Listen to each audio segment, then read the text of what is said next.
আপনার ছেলে ড্রাইভ করতেছিলেন না, তো ওনার ড্রাইভিং লাইসেন্স নাই এক নম্বরে।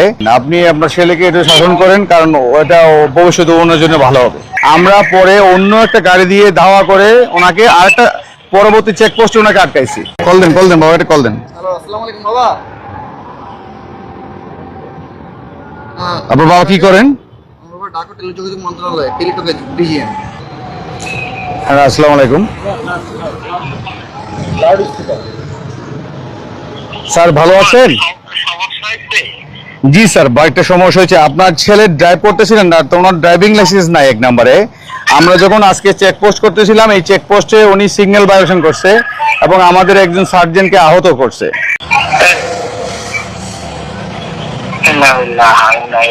এখন যেভাবে উনি চলে আসছে, এভাবে তো অ্যাক্সিডেন্ট করতে পারতো। গাড়িটা তো কোন ভালো একটা অ্যাক্সিডেন্ট করলে উনি হয়তো একটা বড় ধরনের ক্ষতি হতে পারতেন।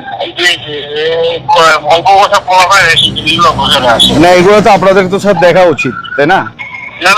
আপনার সাথে সত্যি কথা আমরা অনেকটা বেশি প্রশ্ন করছেন। আমরা তো নিজের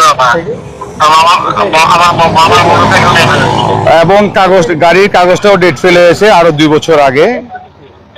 আসল কথা হচ্ছে ওনার ড্রাইভিং লাইসেন্সটা নাই, এখনো ড্রাইভিং লাইসেন্স হয় নাই, কিন্তু উনি গাড়ি চালাচ্ছেন।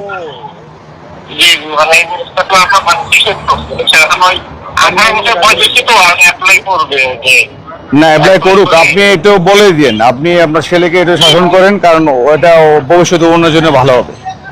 কারণ আমি একটা ফাইন করে দিয়েছি। হ্যাঁ, একটা ফাইন করে দিয়েছি। এটা পরে ঈদের পরে ভাঙায় অফিস করলে আপনি ভাঙায় নেবেন। ঠিক আছে, আসসালামু আলাইকুম স্যার।